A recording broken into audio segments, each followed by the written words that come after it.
Olá pessoas, Rafa Dantas aqui, vamos lá para mais um capítulo do nosso Diário Visual.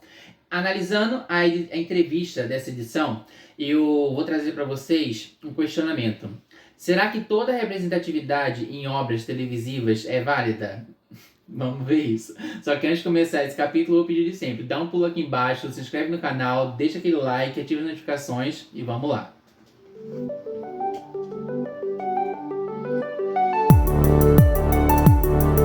Projeto Diário Visual hoje em questão, capítulo 138, as entrelinhas de certas representatividades.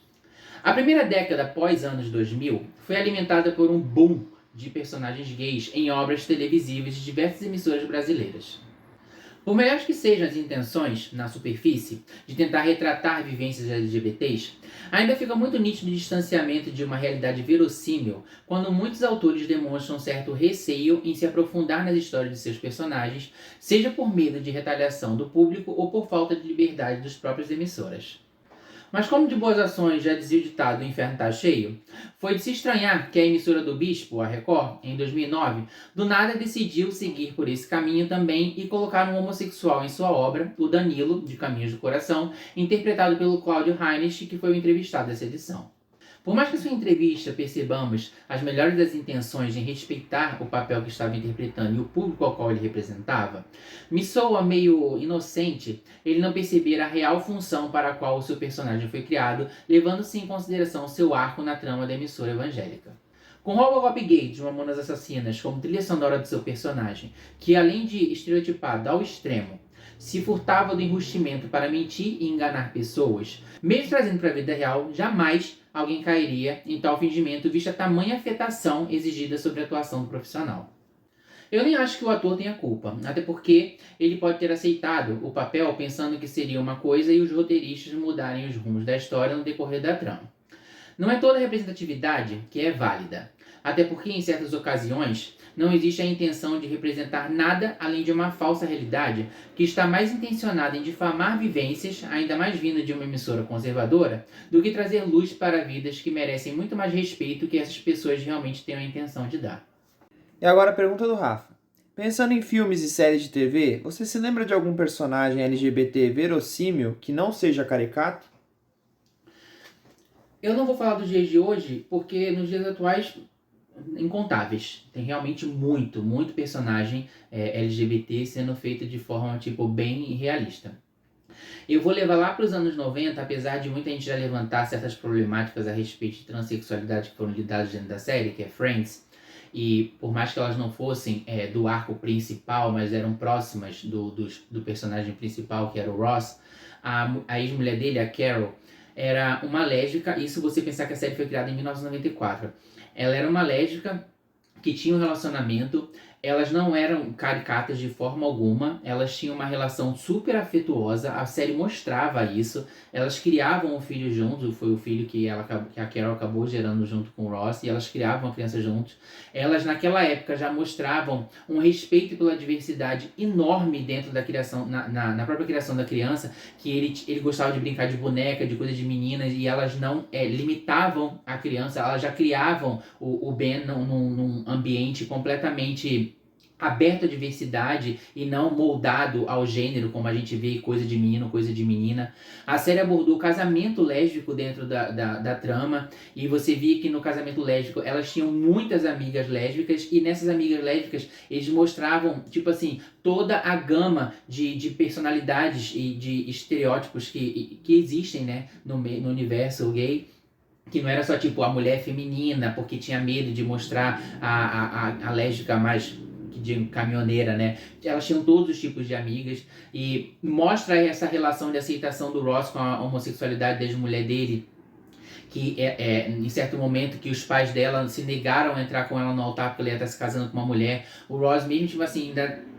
afetado emocionalmente, por ser a esposa dele, ele gosta tanto dela e vê a felicidade dela, ele aceitou entrar de braço dado com ela, levar ela até o altar para ela se casar. Então a gente vê que por mais que não fizesse parte do arco, eu acho que elas foram tratadas com muito carinho dentro da série, e mostrando realmente de uma forma completamente natural o que é o real, que tem que mostrar a nossa vivência, que a nossa vivência não é baseada no que as pessoas pensam em como a gente leva a vida da gente, mas como a realidade como ela é. E justamente por a Friends não ser uma série homossexual voltada e criada especificamente para tratar dessa temática, eu achei muito importante esse personagem naquela trama, porque mostrava uma realidade não caricata, uma realidade que abria a mente das pessoas, que a série alcançou realmente muita gente, e justamente tratar, naturalizar cada vez mais as nossas vivências. Eu poderia ter falado de Will and Grace, de Queer as Folks, diversas séries LGBTs, mas elas já eram voltadas para justamente atender a personagens que passassem de forma mais verossímil as vivências homossexuais. Então, quando você pensa em personagens homossexuais dentro de ambientes que não é voltado para o público homossexual, eu acho que tem uma importância muito maior passar justamente de forma mais verossímil essas vivências para que a gente seja cada vez mais naturalizado na sociedade. No olho do olho dessa edição, o Trevisan aproveitava seu espaço para criticar a imprensa em O Preconceito na Era Pós-Preconceito, onde muitos jornalistas estavam usando da inclusão constante de personagens gays nas artes para argumentar que não havia mais espaço para levantar bandeiras ou falar de homofobia nas obras, visto que tudo já estava sendo aceito com muita naturalidade.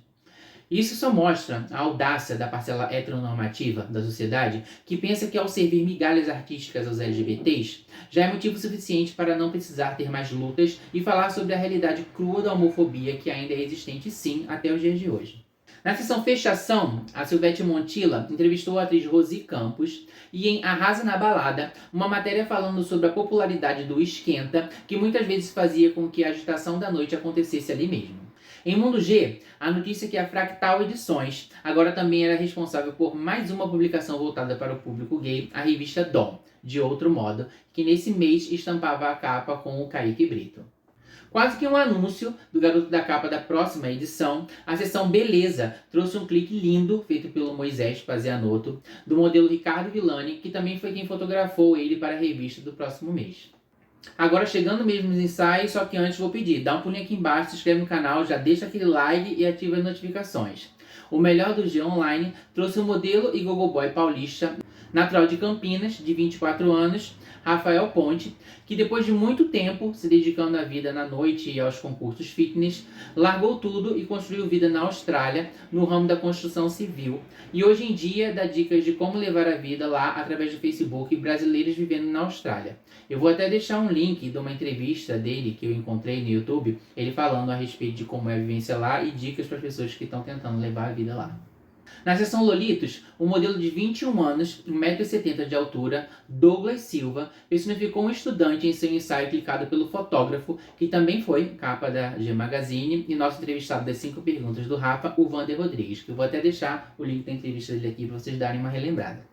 O ensaio de capa ficou com o designer que estava largando tudo para se dedicar à carreira de modelo e ator, Samuel Finkler. Adepto à natação, judô, kung fu, muay thai, aikido, boxe e musculação para manter a forma, hoje em dia ele parece ter seguido por outro caminho e se dedica ao ramo da culinária. E assim a gente termina mais esse capítulo.